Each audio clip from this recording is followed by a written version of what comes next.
Welcome to the Fresh Preserving Kitchen. I'm Jessica, and today I bring to you everything you need to know about the basics to home canning. So what we're going to do today is just a quick and easy jam recipe. It's a great place to start if you're new to canning, and even if you're experienced, you've probably done this before and you can attest. It's very simple and very fun. So the very first thing you want to do when you're preparing to do any home canning, it's the same thing with any recipe. You want to make sure you select your recipe and have all the ingredients that you need for that particular recipe before you even get started.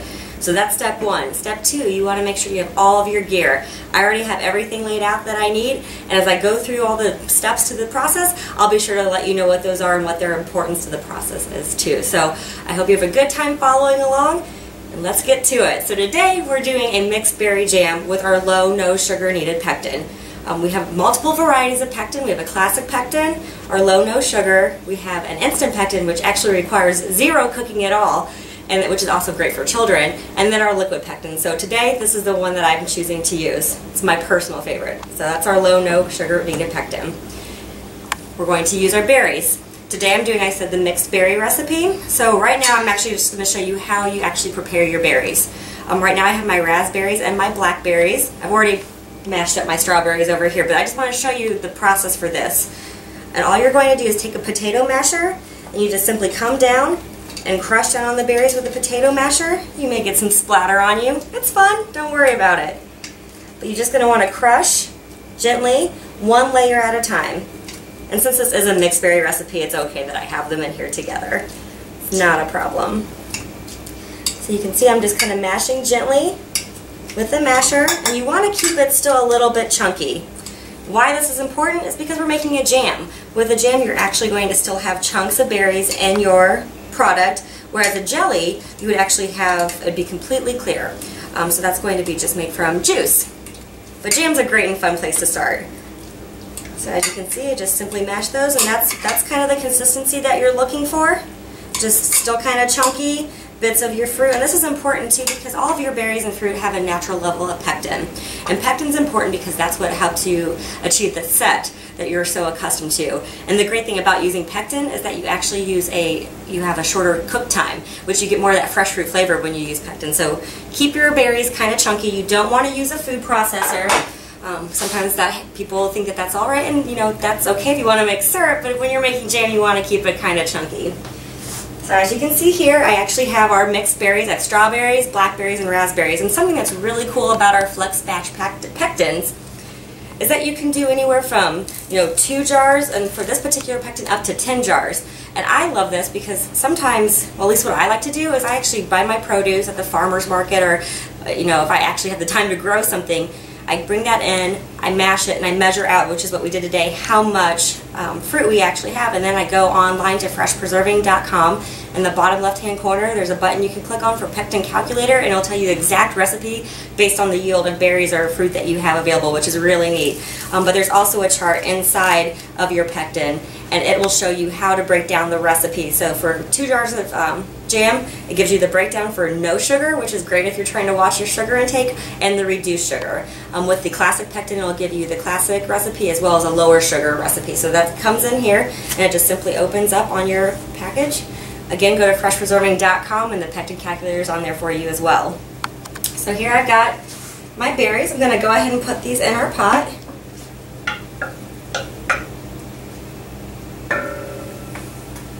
The next step, when you're using the low or no sugar needed pectin, it requires either water or fruit juice or fruit concentrate. So I'm using the water today, but that actually will allow you to adjust your, have a little more control of your sweetness. If you're using the classic pectin, this isn't a required step, but just so you know. Then you take your pectin and you want to pour this around on top. And as I mentioned previously, this is actually going to allow you to get that great gel to your product, or I like to call it a set, to your jams and jellies, with requiring a lot less cooking time. There are recipes available on freshpreserving.com or in our Ball Blue Book that require no pectin at all, but you're just going to cook that down and cook and cook and cook. So some people just prefer more of that fresh fruit flavor, and using pectin is a great way to do that. Little tip here, a little dab of butter. You add this in to your jams or jelly recipe. And what this is going to do is actually prevent foaming from occurring. So as the air bubbles are releasing from your berries, this is actually going to kind of coat them and prevent them from creating a foam-like substance on the top of your jams and jellies, which if you don't use butter, it's okay, don't worry if you have that, but you'll want to make sure you skim that off before you fill your jars. So let me go ahead and get this lit. And what we're going to do now is actually stir this all together and bring it to a full rolling boil. Once we get to that full rolling boil, that's when we'll add the sugar. But so far, all we've really done is picked our recipe, prepared all of our gear, got everything ready that we needed to do the whole entire process, and then just started cooking our recipe. So pretty simple so far. Alright, so while we're actually waiting for our recipe to come to a boil before we add our sugar, something that you want to do, the next step to actually prepare your, part of preparing your gear is to make sure that you wash your lids, your bands, and your jars. They need to be washed before you use them every single time. So we already hand washed our lids and bands and jars, and right now I actually have the jars in our water bath canner. This is basically just a large pot full of water. You want to make sure there's enough water in your canner to cover your jars by 1 to 2 inches. And right now I just have the jars sitting on the rack pre-warming. If you, this is my preferred method because you're going to have to use the canner already anyways, so this is a great method. Or you can also use your dishwasher. If you choose to use your dishwasher, when you get to the point where you're filling your jars, you just want to make sure you remove 1 jar at a time and close your dishwasher to keep those warm. The reason that we recommend pre-warming your jars, it just helps to prevent thermal shock. So you have this hot boiling jam or jelly or any other recipe that you prepared, and it's going to be hot, and you want to make sure that you put that into a hot jar. If you put hot product into a cold jar, you take a risk of thermal shock and you don't want to have to deal with a broken jar. So make sure warm jars, hot food, you're going to have great success every time. So again, this is our ball canner.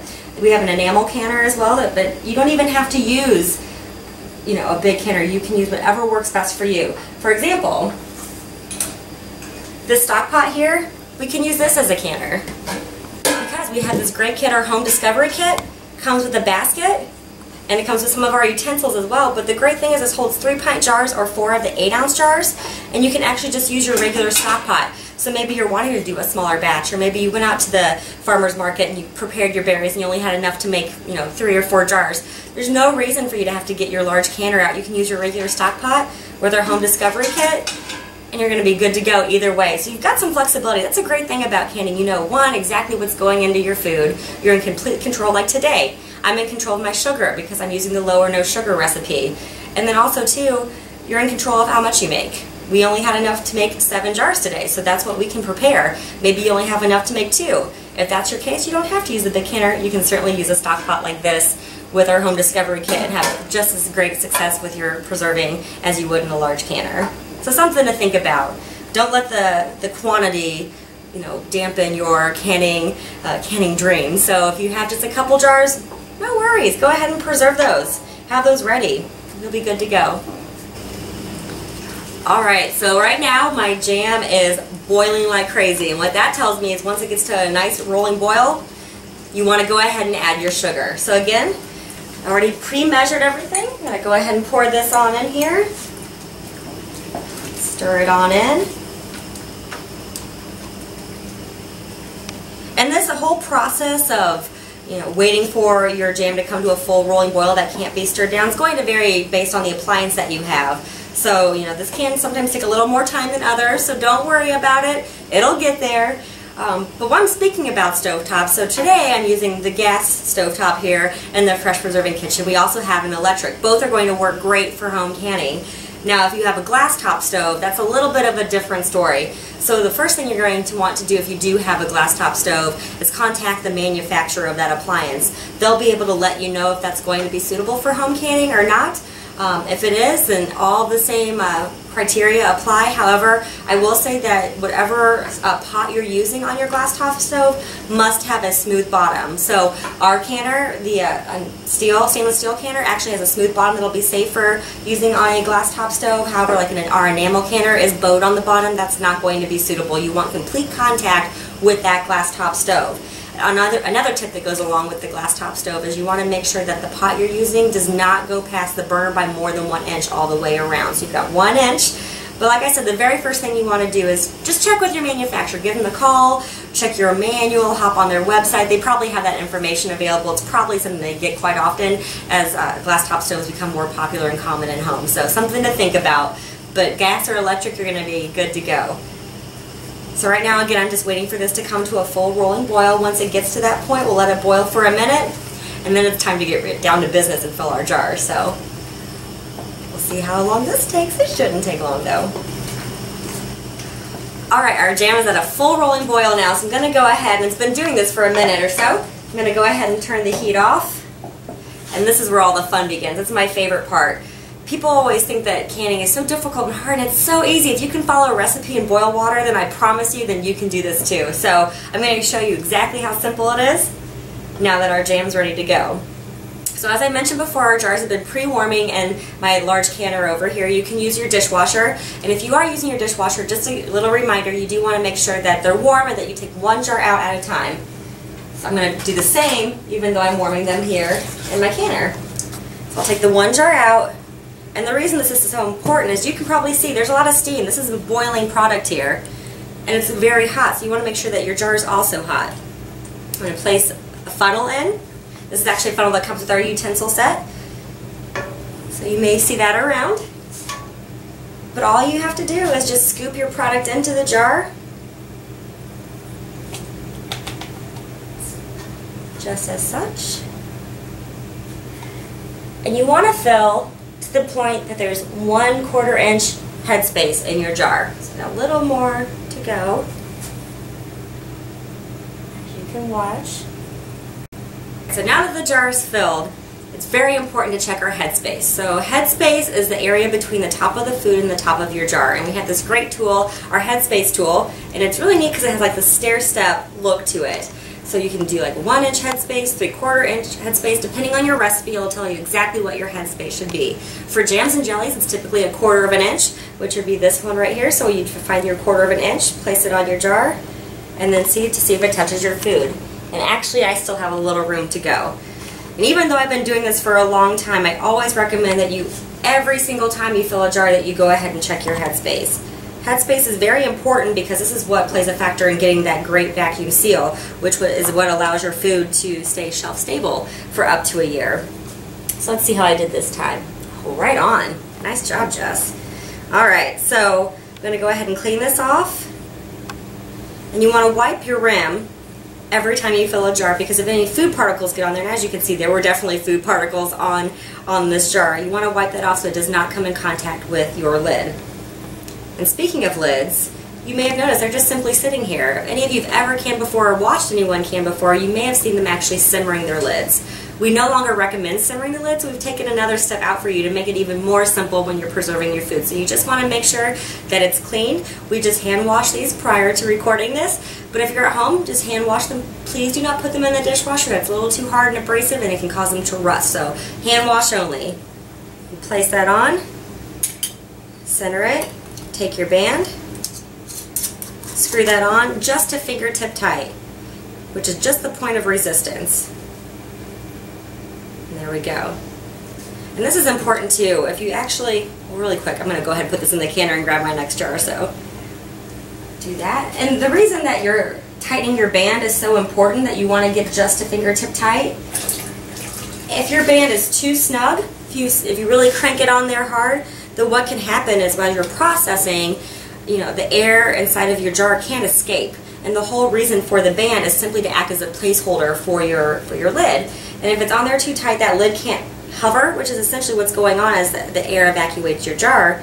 And if it can't do that, it's going to buckle. They're designed to do that. So if you ever experience a buckled lid, don't worry. You can actually reprocess your jar. Go ahead and put it in the refrigerator and enjoy it right away. There's no reason to get too worked up about it, but just something to prevent that is certainly to go ahead and adjust your bands to just fingertip tight.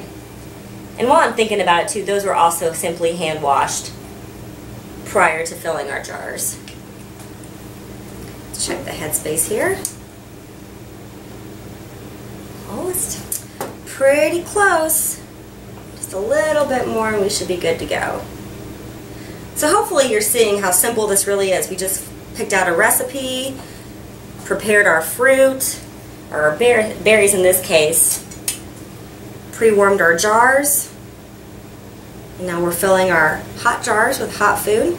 And this is going to be the same way every jar that you fill, but I can't stress enough how important it is to always make sure that you do each of these steps every time you fill a jar. And then something, actually, while I'm thinking about it, I'm going to change it up here a little bit on you. So right now I've been using 8-ounce half-pint jars. That's typically what you'll want to use for jams and jellies.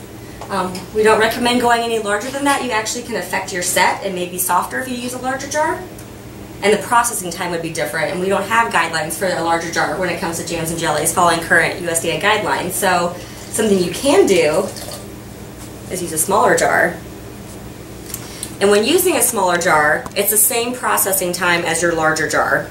So even though this is a smaller jar than the 8 ounces, our 4-ounce quilted crystal jelly jar, it still has the same processing time. And for these jam and jelly recipes, the processing time is 10 minutes. So even though it's smaller, it's still the same time. And again, you don't want to go up a size regardless of what your recipe is. You always want to stick with the jar size that's recommended and been tested for quality and safety purposes, following current USDA standards, which reminds me, all of our recipes, whether it's in our Ball Blue Book or freshpreserving.com, do adhere to current USDA guidelines. So it's something to always think about too when selecting your recipe. If you go out to freshpreserving.com, we actually have a jar selector tool out there that will show you all the variety of jars that we manufacture, what they're great for. Like this pint jar here is great for pouring because it has the regular mouth. It's great for that. Now maybe you're going to pickle asparagus. We have a 24-ounce pint and a half jar that's a wide mouth. It's going to be great for that. Jams and jellies, all of our recipes are for 4 and 8-ounce jars. So we've got both of those. We have a quilted crystal version of the 8-ounce, and we also have a more traditional canning jar look for the 8-ounce. So all of that's going to be on that jar selector. It'll show you which ones are wide mouth, regular mouth, what they're great for, and my favorite is which jars are freezer safe. For those of you, who may want to freeze your food after maybe you have a situation where your jar is not full and you're not ready to dine on that quite yet, you can freeze.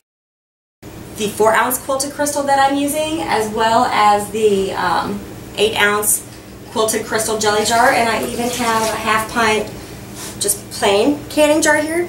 They're all going to be freezer safe. And something that's interesting to know, and maybe another little tip, I'm full of tips for you today.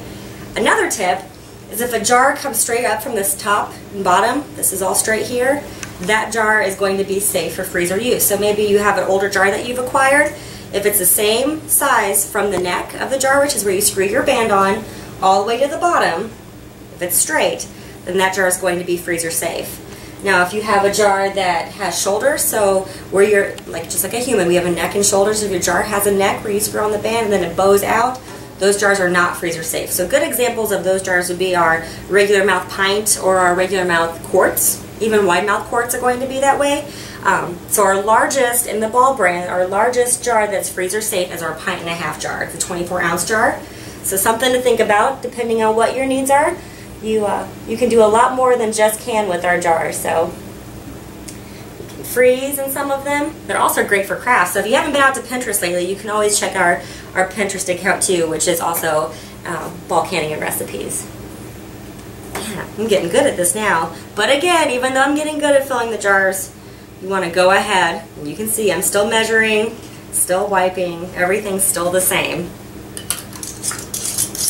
That's the best way to make sure that you're successful in your canning endeavors. Always just go step by step, and make sure you have the time to do this. You know, that's something I kind of forgot to mention early on. You want to make sure when you're looking at your recipe, just ensure that you have the time to go ahead and finish it. The good thing about these jars, if you don't have time, you can certainly let your jars cool out on your countertop and then place them in the freezer once they have cooled off a bit. And jams and jellies can be stored in your freezer for up to a year. They're freezer safe for up to a year. And then you'll want to consume them, and if you go ahead and do the processing method that we're doing right now, they're actually shelf stable for an entire year. So you can put them in your pantry. No need if you're worried about power outages, with storms or anything like that. You don't have to worry about it. They're going to be shelf stable in your pantry, which is great. And regardless of whether you've frozen it or you've gone ahead and done the preserving methods, once you open the jars, they're good for jams and jellies, 3 weeks. So, but I can assure you, homemade jams and jellies, the flavor is phenomenal. Anyone who tastes your homemade jam and jelly, it's probably not going to stay in your fridge for 3 weeks. So just a thought, you don't really have to worry about it going bad. It's delicious. It's like my favorite thing. All right. Again, lid, band. Ooh, and something else I mentioned about the lids is they are BPA free. So just a couple years ago we made that change. It was nothing that was forced upon us. It was something our consumers expressed a lot of interest in, and we worked to do that, and they are now BPA free. You don't have to pre-warm them, and even the better part about this is they're manufactured right here in the USA. So we know that's a lot. It's very important to a lot of people who are into home canning. So this will be our last jar that I'll fill. So pay attention. You want to make sure that you've got this. It's easy, right? We've got this. Fill your jar. Hot jam, hot jar, prevents thermal shock. You want to fill it to the correct headspace. For this recipe, it's 1/4 inch. This is important because it's going to play a factor in how well your jar seals. And the importance of a vacuum seal is to actually make sure it stays shelf stable for that year and no microorganisms or bacteria can get into it. So that's what's going on here. Once you get to 1/4 inch or pretty close, you're going to want to go ahead and, ooh, it got a little ambitious, I think. Go ahead and measure that. Even if you've been doing this forever. Perfect. Wipe off your rim. This is important to prevent any food particles from coming in between your lid and your jar. Those food particles can prevent a good seal as well. Place your washed and clean lid on, washed and clean band. Center it, screw this down to just fingertip tight, which is just kind of like a snug. Too tight will cause your lid to buckle. And place in your canner. And you can see I'm placing all these jars on my rack. And a rack's very important. I haven't really highlighted why a rack's so important. And it kind of goes back to the whole idea of hot jar, hot food to prevent thermal shock. What's going to happen with your rack is this is actually coming in between your jars and the bottom of your canner. This is important because you don't want that direct contact. Again, the jars can experience thermal shock. Also, too, when you're preserving your food, you want to make sure that your jars are spaced apart, and that's also going to make sure that the water goes all the way around your jar. You can get under your jar with the wire rack, even with the Home Discovery Kit with that plastic rack, water can still get all the way around. The importance of the water is that's what's actually conducting the heat that'll penetrate all the food in your jar. I'm going to get a little sciencey on you for a second, so bear with me. But the whole reason that you preserve your foods via this method, your high acid foods at least, is this is going to kill any molds, yeast, bacteria that may be present in your food. There's bacteria everywhere, so this is the only way that you can ensure that you're going to kill any microorganisms and bacteria that are present. High acid foods such as jams, jellies, pickles, salsas, fruits can be safely water bath canned, which is what we're doing today. They only need to come to a boiling point. Once you get to your boiling, that can kill any of those microorganisms that are present in this type of food. Now, if you prefer to try meats or stews or vegetables, that is a low acid food that requires a pressure canner, not a pressure cooker. There is a difference. So a pressure canner, and those foods actually require a temperature of 240 degrees, which is way beyond boiling, and you can only get that in a pressure canner. So just a little, food for thought there. And I actually just thought of another tip for you, something I didn't get to show you.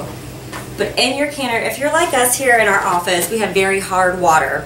And what can happen is your jars and lids and bands are going to get like a white film from the mineral deposits. If you want to prevent that, you can put a splash of your favorite vinegar in there. We, like our friends at Heinz, put a splash in there, and that's going to prevent any white film on there. So if you ever experience that, this will do the trick for you.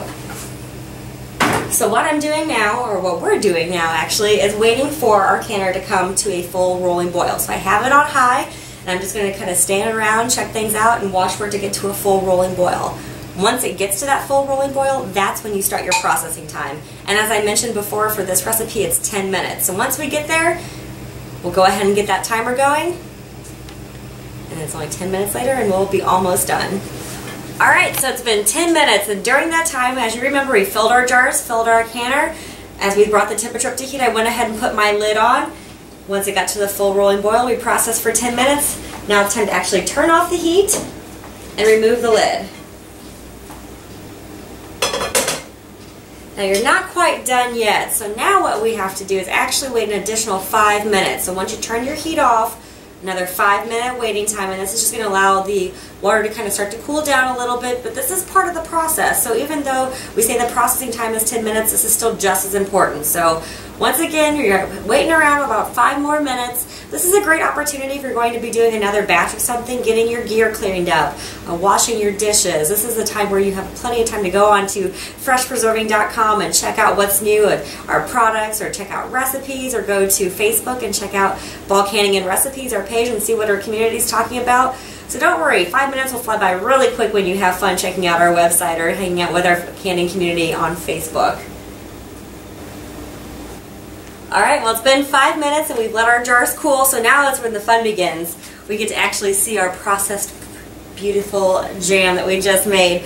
So what you want to do when you're doing this is actually put down like a towel or a cutting board, or just something that's going to be a buffer between your cold countertop and your hot jar. And I mentioned multiple times about thermal shock. The same thing can happen when you're filling your jar. If you have a hot jar and you place it on your cool counter, especially if you have like granite or something like this, it can actually cause thermal shock to occur. So always put some kind of buffer down. I just like to use a towel. You're going to use your jar lifter again. You just pull those out. And as you do this, you actually want to make sure that you separate the jars about 1 inch or so apart. This is going to allow for even cooling. We're just going to pull all of these out. There's our little 4-ounce jar, which again, process for the same duration of time as your 8-ounce. Pull this out. Got another one. Alright. Hopefully maybe you heard that. That is the infamous ping. If you know anyone who's been canning before, or you've been around someone who has, you may have heard this pinging sound, and a lot of people think that hearing that ping means that your jars have sealed. That's kind of true, but not completely the best way to know that your jars have sealed. So once you remove your jars, and there was another one, once you remove them, you want to let them cool for 12 to 24 hours. This is by far the most difficult part to home canning. As soon as you get it out, I don't know, I really want to like touch and see, leave them alone. You may notice that your band, oh, there's another, might seem a little loose, but as I mentioned before, it's simply acting as a placeholder. You want your lid to be able to hover underneath your band to let the air come out of your jar. So that's okay if they're a little loose. Do not retighten them. There's no need to do that. So this is the hard part. Like I said, the hardest part of the whole process is just leaving them alone. So we'll let these cool. And what I'm going to show you next is how you can actually test for a good seal. So here's a jar of jam I actually made last week. It's just strawberry jam. Same thing applies regardless of what you've been processing. And as you can see, the band's a little loose on here, which is fine because it's just a placeholder. You simply take the band off, and you want to check to see if your lid's concave.